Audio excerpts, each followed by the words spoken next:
sakto, maayo. In the book of Hebrews chapter 12 verse 2, pwedeng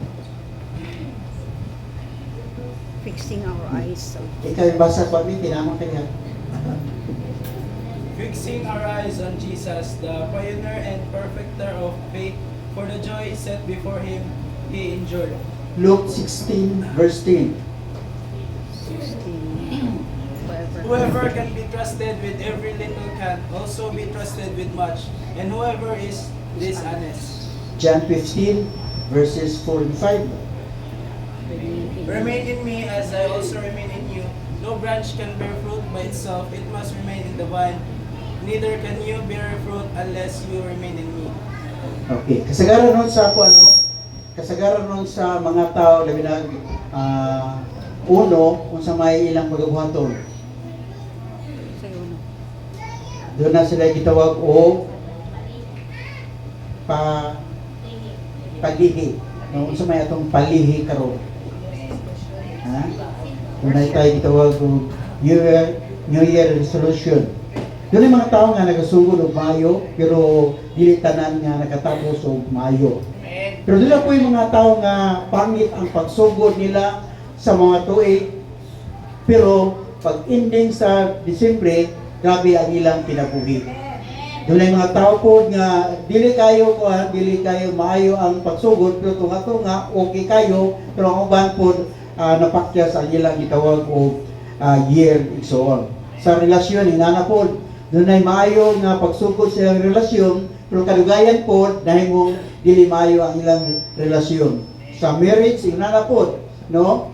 Maayo sa sinugdanan, caring sa sinugdanan, pero pag-abot sa pila ka mga tuig, saban, nawala ang gitawag o pagka matinagdanon igsoon. Sa business, doon ay mga tao nga maayo kay pagsugod silang business, pero giinding kini sa gitawag o purdo igsoon. Diya sa work, sa ministry igsoon, daghan ang nagkisi-kisi sa pagbuhat silang ministry, pero kalugayan nawala sila diya sa ilang ministry. Doon ay banggitang evangelista, no, nga gi-interview siya, kay gusto nila nga kuhaon ang hinubay nga nganong nahimong successful ang iyang ministry, pero mingon siya, di ko makahatag o sakto nga istorya sa akong kinabuhi kay wa ko nibalo sa ending sa akong ministry, no? So pero nintak na sa butagon, gusto nako nga mag-share kaninyo nga sa diya mo start ta og Mayo, kinahanglan mo input ta nining kalibutan na nga nahimong blessing ngadto sa uban. Amen ba? So, dili malilong nga sa matag bag-ong tuig daghang mga tawo nga maghimo New Year resolution igsoon. Nga naman kay gusto lang sugdan ang mga tuig with hope. Gusto nila nga ang may tabo diya silang kinabuhi positibo gayon igsoon. Naghimo sila fresh goals, naghimo sila fresh motivation karon tuiga nga akong pagabuhaton kay dako naman akong lawas magpagamay ko.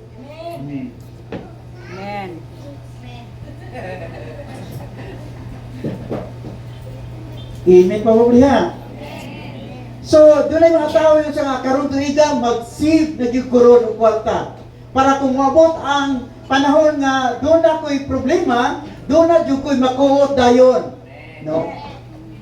So daghan kay tag mga promises nga atong gihimo para sa atong kaugalingon igsoon. Pero ingnon kay ikaw, mahimo lamang nga matungan nato ang tanan natong gisaad sa atong kaugalingon kung kauban nato ang atong Dios igsoon. Pila ba ka tawo igsoon nga mayon sila nga nining tuiga undan yung kuginom, pero hangtod karon.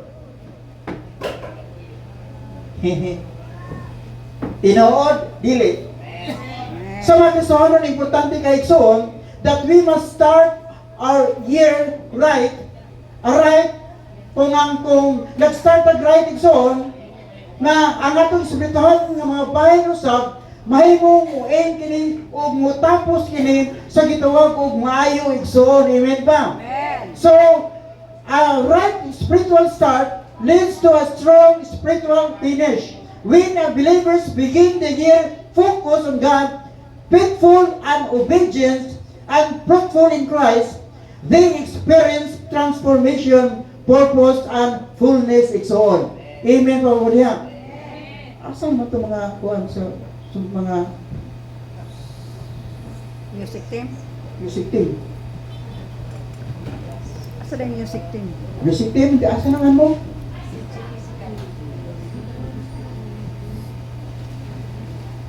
Ito sa baksina? Doon ay powerful truth, no? Sa diyang mag-start sa gitawag New Year Exon.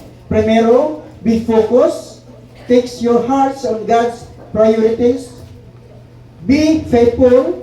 Choose consistency over convenience.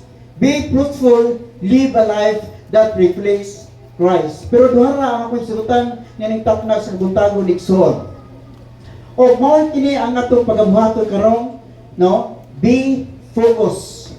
Inay mo tupad, be focused.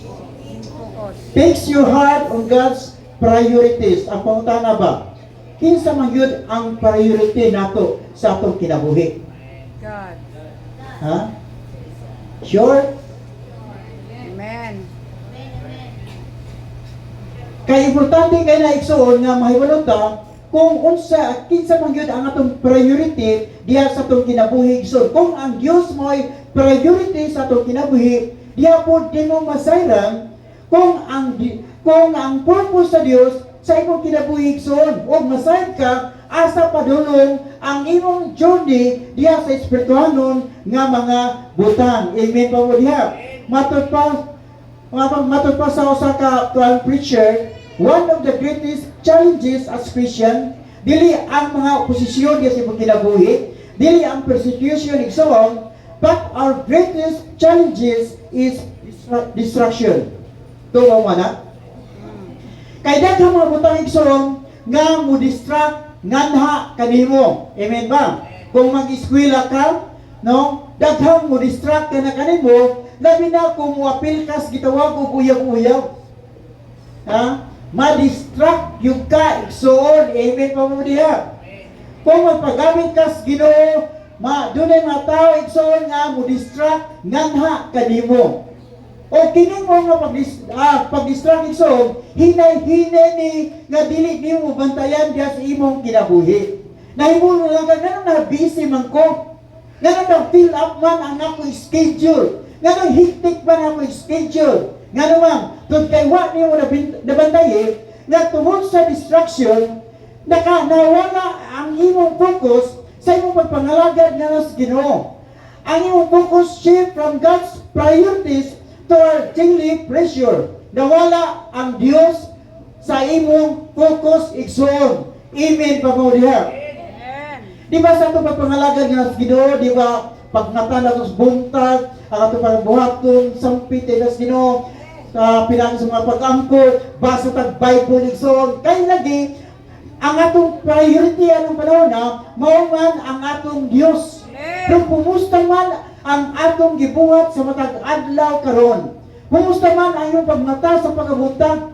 Kinsa may imong gisampit primero? Kinsa may imong gipangita primero? Amen. So, sa haynon wala tas focus nga tungod inig igsoon. Nahimo nga nagkay-nahinahitag kalayo dihas Ginoo. Amen. Ingnan kay ikaw, unsa ang imong ginuna, mao kana ang modiktar diha sa imong kinabuhi. No? Unsa gari ang imong ginuna na igsoon sa hilom imo kanang pagabuhaton. Ganun kay maunay naas imong unahuna igsoon. So start your year right focus to God. Colossians chapter 3, verse 2. Set your minds on the things above, not on earthly things. Amen. Sa kinabuhi ni Paul, kung imong tanawang dili biya lalim ang na-experience ni Paul sa diyang nangalagad siya nga nas Ginoo, nagpagamit siya nga nas Ginoo. Nga naman, doon kay sa diyang nangalagad siya sa Ginoo, grabe kaayo ang problema nga mihasma diyas iyang kinabuhi igsoon. Nga kung imong tanawang gani sa iyang mga sinulat igsoon, na siya gitawag ko bilangguan, na preso siya tungod siyang pagtuong nga nas Ginoo. Pero bisan pa man igsoon nga na siya sa bilangguan, ang bilangguan wala nakapatandog sa iyang focus dihas Ginoo. Sa kung sa tagsa ka mga kinabuhi igsoon, daghang mo distract sa atong pagpangalagad nga nas Ginoo. Pero ingnon ko ikaw, unsa man ang atong gatubang karon, focus dihas Ginoo. Ayaw tutok nga ng distraction igsoon nga nang gatubang sa imong kinabuhi. Tutok diha sa atong Dios. Amen. Hallelujah. Nga makaingon kita, sama kang full, I can do all things through Christ. O may utang, I can handle my problem pinaagi sa atong Ginoong sa Kristo. O makatindio kita nga bisan pa man sa distraction igsoon, pero sa gihapon likon ta nga naman naka-focus kita diha sa atong pagpangalagad nga nahas Ginoo. Sa wapatan ng alagad sa Ginoo, di ba nga atong kuan atong una-una grabe kayo sa paggukod sa gitawag og kwarta tinodili. Sa wapatan ng alagad sa Ginoo, grabe kayo ang atong giapas ba? Ang pakpak sa mga tao nga sa atong palibot, ang pagpikpik sa mga tao nga sa atong palibot, iksong gusto tag approval diha sa tao. Pero ingnon ka iksong, nindot nga atong maangkon o atong madawat ang approval diha sa atong Dios. Nindot kayo nga mupikpik ang Dios sa diyan nagahimota sa pagpangalagad nganha kaniya. Nganuman, kay sa diyan ang Dios ma-approve iksong matulpas balang kasulatan ang blessing nga imo kanunay gigukod mahimong overtake na diha sa imo kinabuhi igsoon. Deuteronomy chapter 28 verse 1 and 2 like in the name. If thou shalt hearken diligently unto the voice of the Lord thy God, to observe and to do all his commandments, all these blessings shall come on thee and overtake thee, if thou shalt hearken unto the voice of the Lord. So, sa una, daghang kaitag ka magibuhat sa 2025. Bisa kung sa nalay atong gisudlan para lang makakwarta igsoon. Grabe ta gukod sa gitawag blessing. Pero ang sikreto igsoon, mo kini. Sunda ang pulong sa Dios diha sa imong kinabuhi. Ako ganyan katong ni illustration ni Conway, Brother Uy, ako ganyan si Brother Uy, si sini? Glidgerous, no? Inani ba? Mo na illustration ni Brother Uy, diin dako kay tag ba katunan ini. So ako ibutan nga si Glidgerous blessing, kay dako man siya. No, kay tao nagpangita gyud dako nga blessing. Kunya kini si atoy kon nga siya si Jesus Christ. Ako ang tao. Ang akong gibuhat mo ang paggukod kanunay ngadto kang Glidgerous. Lakaw po. Hinaya ko dito ang bukid. Nagukod ko sige ba? Di yun ako maapsad. Ganun ma'am, ako siyang gigukod. O yan, nanandamo ka nga ang Diyos, kanunay nagsunod na to. Lord, grabe. Grabe, paspasa prita mo ka, oy.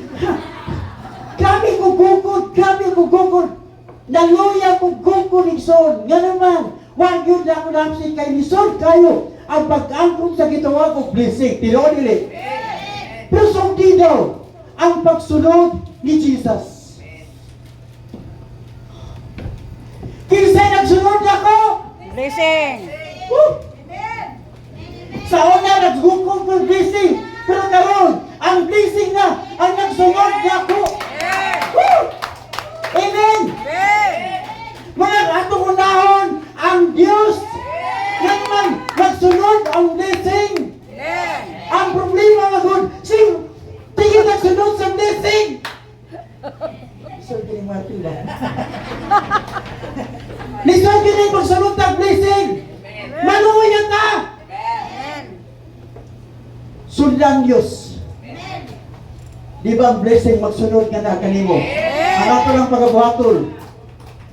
Atong paminawon ang tingog diha sa atong Diyos. Amen. Thank you, Father. Hallelujah. 2025, sunod-sunod na blessing. Sulay, nining 2026 isun, sunda ang pulong sa Ginoo. Di ba, imong makita nga ang blessing magsunod nganha kanato. Hallelujah. Ayaw duha-duhay ang promise sa Ginoo. Ganuman, kay ang Dios matinud-anon diha sa iyang pulong. Amen. Ayaw sunod sa sulting sa tao igsoon. Kaya ang tao malimbogol batong panikuan sa akong pagumangkon. Mangingilad. Pero ang Diyos igsoon, di gyud mangilad sa matag usa kanako. Nga naman matinud-anon siya sa ating kasatak sa kamay kinabuhi. Hebrews 12 verse 2 din. Keep your eyes in Jesus, the author and finisher of our faith. No, lantaw ngadto kang Jesus nga mo'y mag-uugmad o magtatapos diyas imong pagtuig son.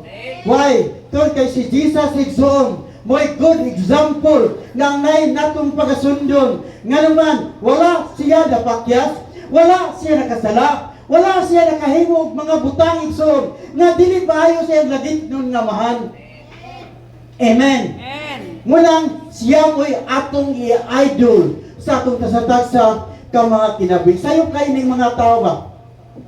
Kanaga ni mga sikat-sikat sa gitawag o Facebook, tawag rin, idol! Igsod, ayaw i-idol ang tao. I-idol ang Diyos. Kung ang usay kita pananginan sa Ginoo, kay lahi pa na atong i-idol, tao ng good. Pero kung atong i-idol ang Diyos, ignon ka, i-bless ka sa Ginoo. Grabe ka makapangayod Ginoo. Lord, tumaga ko Ginoo. Ginoo, hatagi ko ani Ginoo. Ginoo, makapasarod ako Ginoo. Pero kinsabay akong i-idol. Sige, karang inyong i-idol sa Facebook. Makatabang man na ninyo, dili yun. Pero ang Diyos kung may tayo idol igsoon, ihnon ko ikaw, baunay mo tabang, diha kanimo igsoon. Muna kung inyong tanong sa Psalms 27 verse 4, one thing have I desired of the Lord, dili daghan, but one thing, that I may dwell in the house of the Lord all the days of my life. Ang ginisay ni David, dili mga butang igsoon ni kalutana. Pero ang ginisay ni David, nga makapuyo siya, siyang tibuok nga kinabuhi, diyas balay sa Dios. Nga naman, kay nasayo si David, siya silang na siya sa balay sa Ginoo. Maangkon niya ang gitawag o kalinaw, maangkon niya ang gitawag kalipay, maangkon niya ang tanan igsoon, diha sa iyang kinabuhi. Amen. Amen, pagmamudiha. So, mali atong magbuhaton niling mga katuig song. Sa 2026, sa una, milabay naman ang 2025, daghan kay tag kapakyason. Pero atong panikumutan, niling 2026 song, muna atong buhaton. Monday to Saturday, para sa atong negosyo. Amen ba muna? Amen. Ay, wala man ang amen ang mga negosyante. Amen ba ito, Ana? Pagka-Domingo, para sa Diyos. Wala amen ang mga negosyante. Monday to Saturday, wala para sa atong pamilya. Magsuroy-suroy ta para sa atong pamilya. Pagka-Sunday, para sa Ginoo. aginod man ang pag-iong Ginoo. Monday to Saturday, para sa atong kaugalingon igsoon. Pagka-Sunday, para sa atong Dios. Focus ta balik sa atong Dios igsoon. Atong i-priority ang Dios kani sa atong kinabuhi igsoon. Amen pabuliha. Ang ikaduha, be faithful. Ibutupad, be faithful. Choose consistency over convenience. Faithfulness is usually small and quite ordinary, but consistent, no? Choosing obedience when no one is watching. Kaya bitaw, nagbuhat ka bisag walay nagtanaw nimo. Amen. Kaya doon ay mga trabahante nga grabe kayo nga makalihok kung doon ay nagtanaw. Grabe ka faithful kaya na ang ilang amo, pero kung wala ang ilang amo, daghan kayo buhaton nga dili mayo. Tinuod, dili. Pero kung nagbuhat ka nga maayo igsoon, munay faithfulness. O ang gipangita sa Ginoo kanang consistent nga faithfulness. Kay na may nagsugod sa gitong pagtrabaho, butan primero sa katong may study ko dito sa kwan sanitary care. Ang ko niya, kining nagsugod ron nga bago. Ingon din siya nga, butan pa na kay primero nang pagkadugay na tugkan po nagsungay. No? Pero dili yung nana igsoon ang atong pagpangalagad nga na sa Ginoo. Consistent ta igsoon. Amen ba po diha? Amen. Ang atong time, consistent ta sa atong time. Sa atong Bible reading, consistent ta. Sa atong pag-ampong nga sa Ginoo, consistent ta igsoon. Sa atong pagsimba, consistent ta. Amen pa po diha? Sa atong commitment nga sa Ginoo, consistent ta igsoon. In the book of Luke chapter 16 verse 10, if you are faithful in little things, you will be faithful in large ones. But if you are dishonest in little things, you will be honest in some. Sige tawag of greatest responsibilities.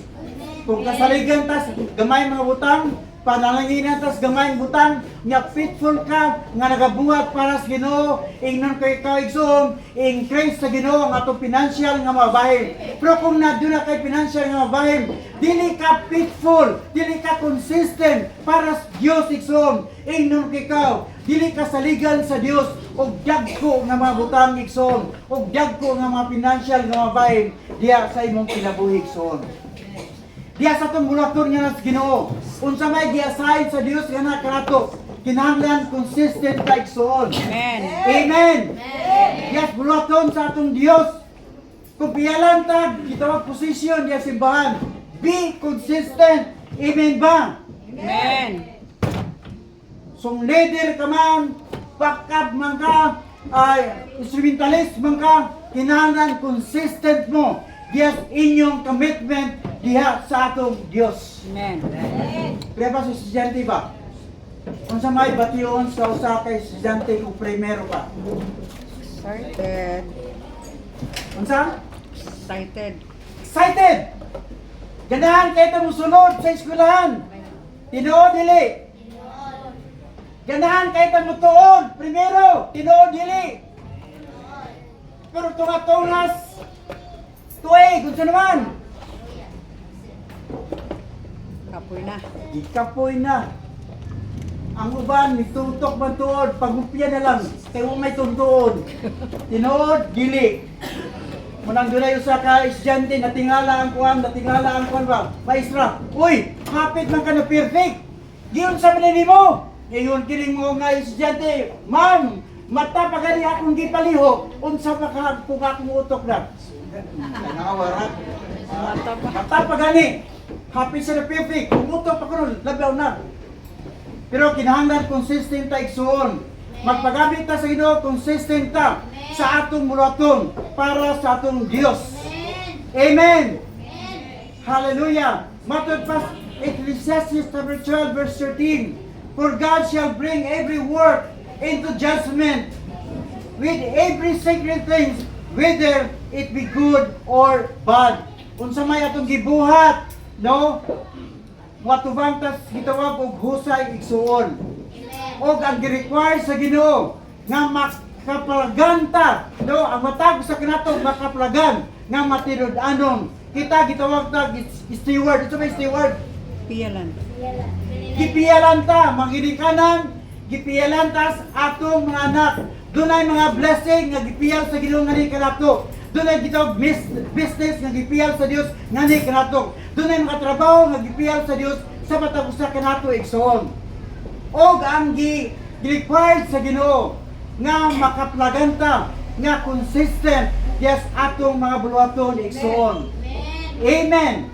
Youth leader ka, kinahanglan consistent ka. Kanang pili ka nga leader, consistent ka. Kingsmith man ka, kinahanglan consistent ang matag sa kanato igsoon.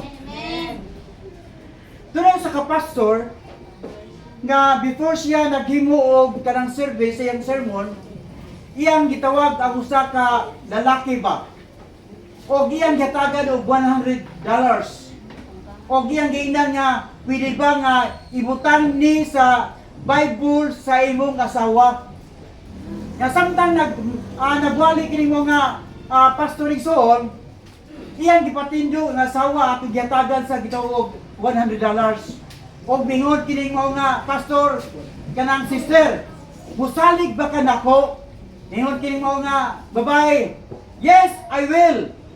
Bingod kining mo nga pastor, sister, pwede ba nga imong kuhaon ng Bible o niya hatagi ko 100 nga na sa Bible?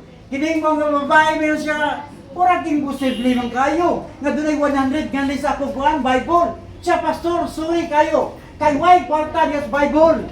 Ngayon kini mo nga pastor, sister, musalig ba ka nako? O ngayon kini mo nga babae, misalig lang yung pastor.